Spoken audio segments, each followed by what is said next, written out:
Nama pedang ini Naga Puspa. Selamatkan dia. Jangan sampai jatuh ke tangan pendekar berwatak jahat.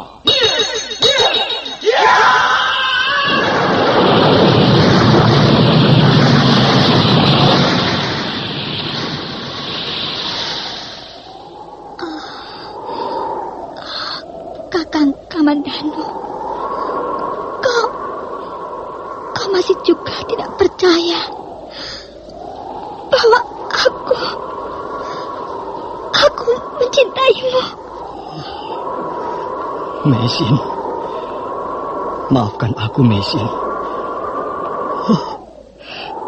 Mesin, Mesin.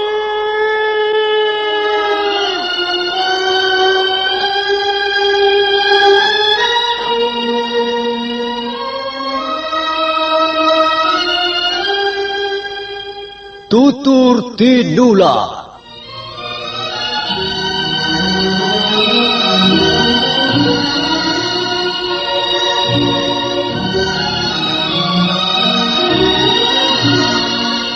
Sebuah sandiwara radio serial, produksi Sanggar Cerita dan teater Sanggar Prativi. Sebuah kisah dengan latar belakang sejarah runtuhnya Singasari dan berdirinya Kerajaan Majapahit.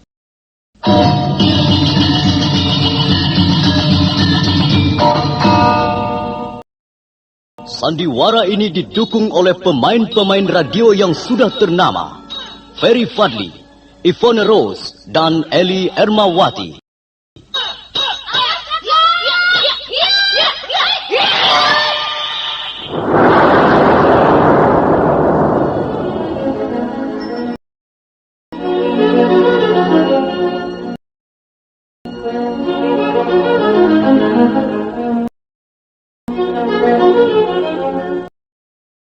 Naskah ditulis dan diolah oleh S. Tijab, hiasan musik dan sutradara C. Ispriyonoka. Kali ini mengetengahkan episode ke-14 dengan judul Keris Empu Gandring.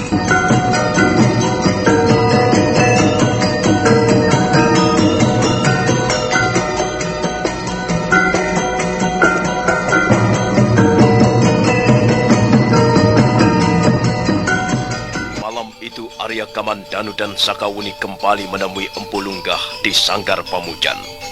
Mereka sangat mengharapkan petunjuk ataupun nasihat-nasihat setelah pertapa tua itu menyudahi samadinya. Menurut Empu Lunggah, setiap benda pusaka yang berada di permukaan bumi ini lahir karena daya cipta. Demikian pula pedang naga puspa ataupun keris Empu Gandring. Dua-duanya lahir karena daya cipta si empu. Nah, demikianlah, Nger. Menurut wisik ataupun petunjuk dari Yang Maha Kuasa, setelah semalam saya duduk bersamadi, sebaiknya Angger Kamandanu pergi bertapa. Bertapa? Benar. Benar, Nger. Bertapa artinya menutup diri. Jadi bertapa atau topo broto, atau samadi, atau manekun, artinya menutup diri. Mengunci rapat-rapat di dalam suatu keadaan yang tidak memungkinkan seseorang berhubungan dengan dunia luar. Apakah untuk bertapa diperlukan persyaratan-persyaratan khusus, Bapak Lunggah? Tentu saja, Nini. Jika seorang bertapa, tentulah ada yang diinginkannya, ada yang dicita-citakannya.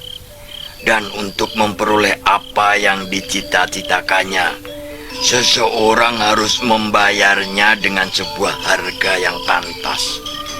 Persyaratan-persyaratan itulah nanti yang akan menjadi nilai tukarnya. Persyaratan itu apa saja, Bapak Lunggah? Begini, Nger. Pertama kali, Angger Kamandanu harus pergi ke desa Katang Lumbang. Desa Katang Lumbang adalah tempat di mana Empu Gandring dimakamkan. Di tempat itulah nanti Angger harus memuja semedi atau bertapa, atau manapun. Dan selama bertapa nanti janganlah Angger menyentuh makanan. Sebab unsur-unsur yang terdapat di dalam makanan yang kemudian terurai dalam tubuh manusia akan membuat pikiran manusia bercabang-cabang. Apalagi makanan yang lezat-lezat. Selanjutnya Angger juga jangan menyentuh manusia lain jenis. Sebab sentuhan-sentuhan seperti itu pengaruhnya juga sangat besar terhadap pikiran. Di samping itu Angger juga harus mengurangi pembicaraan. Bicaralah kalau diperlukan saja. Pikiran kita harus terpusat pada satu titik yang merupakan cita-cita kita. Pikiran kita harus bersih, tidak dicampuri hawa nafsu, dan tidak dikotori oleh maksud-maksud lain. Tidak diganggu oleh niat-niat lain yang tidak menjadi tujuan kita semula. Baiklah, Bapak Lunggah. Lalu sampai kapan saya harus menjalankan bertapa? Sampai cita-cita Angger Kamandanu terkabul. Sampai keinginan Angger Kamandanu tercapai. Saya tidak dapat menyebutkan berapa lama, Angger. Mungkin 3 hari, mungkin 7 hari, mungkin 40 hari atau lebih. Semua itu tergantung dari jerih payah Angger Kamandanu sendiri. Semua itu tergantung dari tekad dan niat Angger Kamandanu. Demikianlah, Angger, bantuan yang dapat saya berikan. Selanjutnya tergantung pada Angger Kamandanu sendiri. Terima kasih, Bapak Lunggah. Bantuan Bapak Lunggah sudah sangat besar rasanya. Sekarang saya merasa mendapat harapan baru lagi. Nah, kalau misalnya sekarang ini Angger merasa sudah siap, Angger bisa segera berangkat ke Katang Lumbang.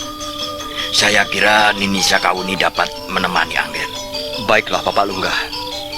Sekarang saya mohon diri. Mudah-mudahan Sang Hyang Widi mengabulkan keinginan saya. Kami mohon diri, Bapak Lunggah. Kami akan segera berangkat. Baik, silakan Nini. Silakan Angger Kamandanu. Semoga Sang Hyang Widi melindungi Angger berdua di perjalanan. Ulunggah mengantarkan Arya Kamandanu dan Sakawuni sampai di batas pekarangan pondoknya. Setelah Arya Kamandanu dan Sakawuni sekali lagi mohon diri, mereka pun berkuda meninggalkan lereng Bukit Kedung Peluk. Bayangan mereka segera lenyap di balik pohon-pohon hutan dalam geremangan cahaya malam. Empu Lunggah mendesah perlahan. Dia membetulkan letak jubahnya sebelum melangkah ke pondok. Setelah mengunci pintu pondok, pertapa tua itu pun menghampiri bilik putrinya. Dia melihat Nini Luh Jinggan terbangun dari tidurnya.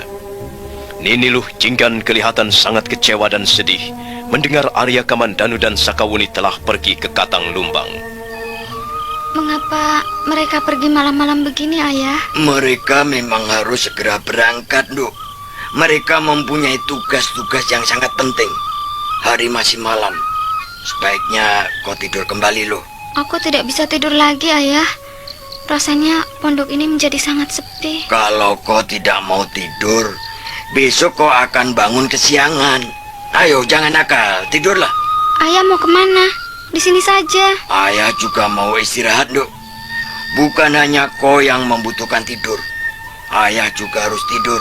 Tapi Ayah, rasanya tidak enak sekali. Biasanya ada kakak Wuni. Sekarang saya harus tidur sendiri. Ayah tidur saja di sini. Kau ini sudah perawan. Masa ingin tidur bersama ayahmu? Tidak pantas, Nduk. Biasanya kau tidur sendiri. Sudahlah, jangan rewel. Ayo tidur. Tidak mau, Ayah. Hah? Ayah jangan pergi. Ayah di sini saja. Mau apa ayah di sini? Ayah juga kan lelah. Ayah juga mengantuk. Tapi saya tidak bisa tidur lagi, Ayah. Saya merasa kesepian. Ayah di sini saja. Kalau Ayah pergi, saya tidak mau tidur. Kau ini masih manja sekali. Baiklah, baik. Ayah akan di sini. Lalu apa yang harus ayah lakukan di sini? hanya duduk menunggu sampai kau tidur lagi, begitu? Pokoknya ayah harus di sini. Pokoknya saya tidak mau sendiri. Nah, begini saja. Ayah akan menyanyikan sebuah kidungan. Tapi dengan catatan kau mau tidur lagi. Bagaimana? Iya ayah, cepat nyanyikanlah sebuah kidungan untukku. Nanti aku mau tidur lagi. Oh, dasar bocah manja. Sudah. Kau berbaring lagi di situ. Nini Luh Jinggan kemudian membaringkan tubuhnya di atas balai bambu. Angin bertiup membawa udara dingin memasuki celah-celah dinding. Empu Lunggah menyelimuti putrinya dengan sehelai kain. Dan setelah itu dia pun mulai memperdengarkan sebuah kidungan. Nung aninung aninang aninung ewoyo ing pambuti, alangkah susahnya hidup ini. Begini salah, begitu salah, semuanya serba salah. Orang harus belajar narimo ing pandum. Hidup tidak ngoyo, terima saja apa adanya. Pikiran menjadi terang, hati menjadi tenang, dan semuanya menjadi tampak benar. Nong aninung aninang aninung, daripada hidup menjadi wong gemblung, lebih baik menyanyikan sebuah kidung.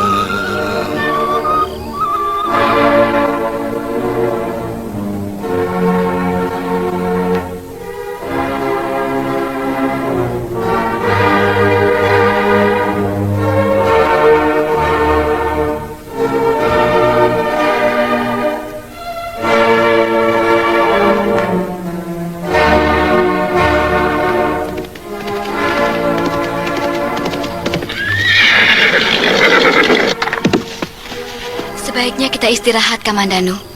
Lihatlah, kuda-kuda kita nampaknya sudah sangat lelah. Mereka juga butuh istirahat.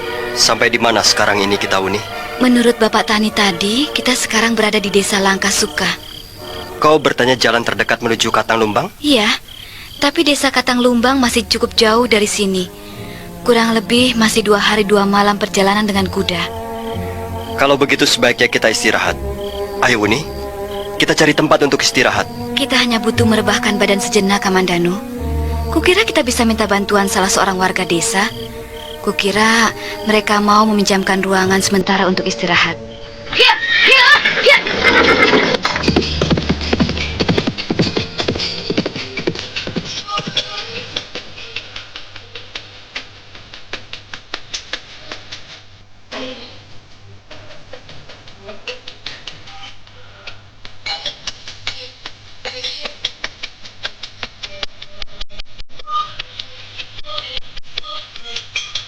Malam itu mereka menginap di desa Langkasuka.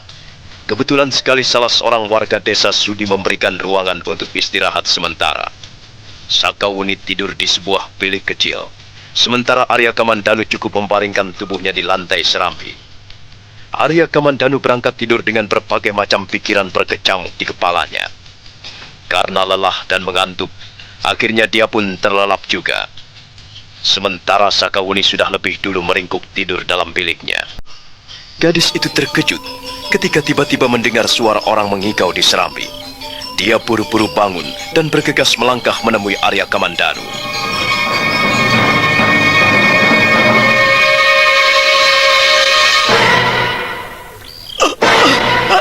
Siapa kau ini? Siapa kau ini? Kamandanu, Kamandanu, Kamandanu. Wuni? Kau mengigau. Kau berteriak-teriak dalam tidurmu. Jangan berteriak-teriak begitu, Kamandanu.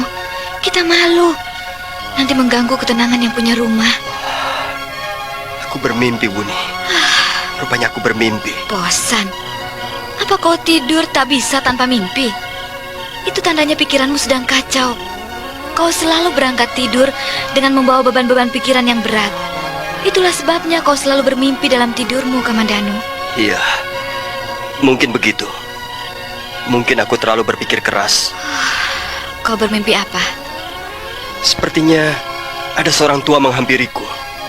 Dia mengenakan pakaian seperti seorang Brahmana, serba putih.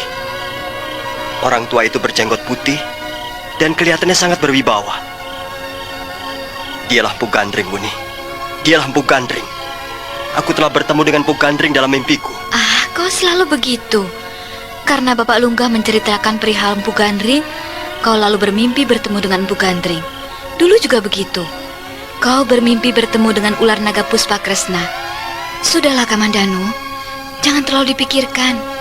Kita harus menghemat tenaga. Desa Katang Lumbang masih cukup jauh. Entahlah, Sekawuni. Aku memang selalu begitu. Tapi rasanya aku benar-benar bertemu dengan Empu Gandring. Kamandanu, Empu Gandring sudah tidak ada lagi. Beliau sudah wafat kurang lebih 80 tahun yang silam. Lebih baik kau melupakan mimpi itu, Kamandanu. Ayo sudahlah, kita tidur kembali. Tidak, Wuni. Sepertinya aku tidak akan bisa tidur lagi. Kau harus istirahat, Kamandanu. Kalau kau tidak tidur, tubuhmu akan menjadi lemah. Sedangkan besok kita harus kembali berjalan jauh. Kalau kau mau tidur, tidurlah. Aku akan duduk-duduk saja di sini. Aku akan menunggu sampai fajar datang. Aku tidak percaya. Kalau aku tidur, kau pasti akan pergi begitu saja. Sudah berapa kali kau melakukannya? Diam-diam kau selalu pergi meninggalkan aku. Aku tidak mau. Kalau kau tidak tidur, aku pun tidak akan tidur. Ya, kita duduk-duduk saja di sini sampai besok pagi. Jangan begitu, Wuni. Kulihat kau sangat mengantuk dan lelah. Lebih baik kau tidur. Biarkan saja aku di sini sendiri. Tidak, aku tidak mau. Aku juga di sini saja. Walaupun dibujuk-bujuk, Sakawuni tetap tidak mau tidur di ruangan biliknya. Akhirnya mereka berdua duduk-duduk di serambi sambil berbincang-bincang dengan lirih. Mereka takut mengganggu si tuan rumah. Mereka terlibat dalam pembicaraan tentang pedang naga Puspa, keris Empu Gandring, dan Empu Gandring sendiri. Di samping itu, pembicaraan mereka juga menyinggung tentang kedudukan Lembu Sora yang semakin terjepit di istana Majapahit. Tak lama kemudian Fajar pun menyingsing. Fajar merekah di langit sebelah timur. Dan ketika matahari semakin terang, mereka pun minta diri untuk meneruskan perjalanan.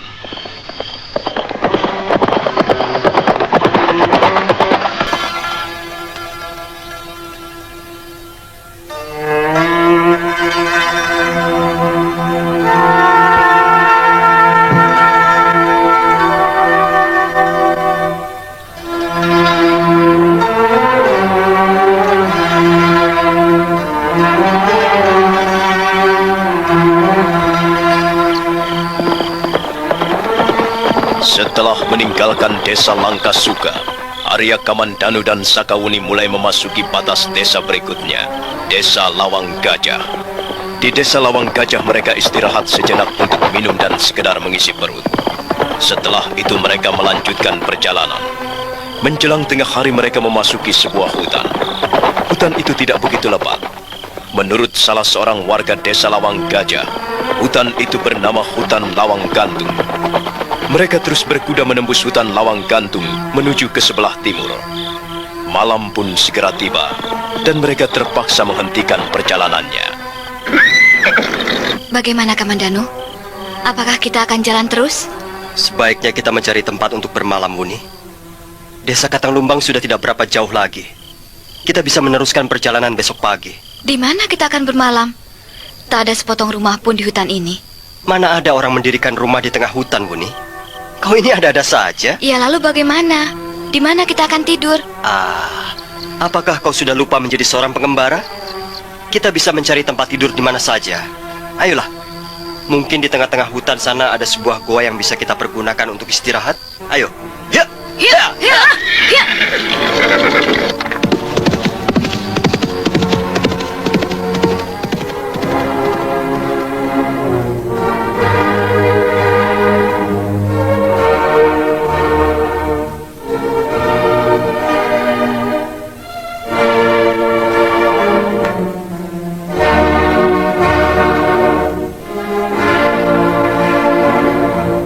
Benar apa yang dikatakan Kamandanu.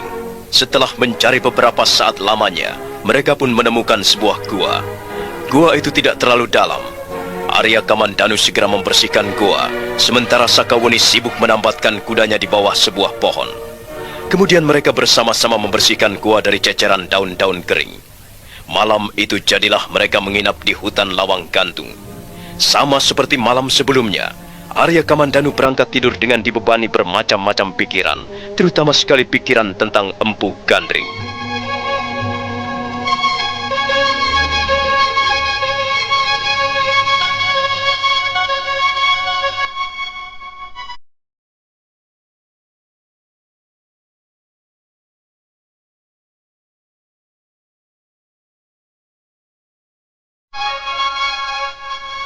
Arya Kamandanu terkejut. Tiba-tiba dalam mimpinya ia melihat sebuah pondok kecil di kaki bukit. Bukit itu berwarna biru. Langit di belakang bukit nampak cemerlang. Mendadak dari dalam pondok muncul seorang pertapa tua. Arya Kamandanu sudah mengenal pertapa itu. Dialah Empu Gandring, seperti yang pernah ditemuinya dalam mimpi-mimpi sebelumnya. Tapi sekarang Empu Gandring tidak menemuinya sendirian saja. Dia membawa serta orang lain. Dan orang itu ternyata adalah Empu Ranubaya.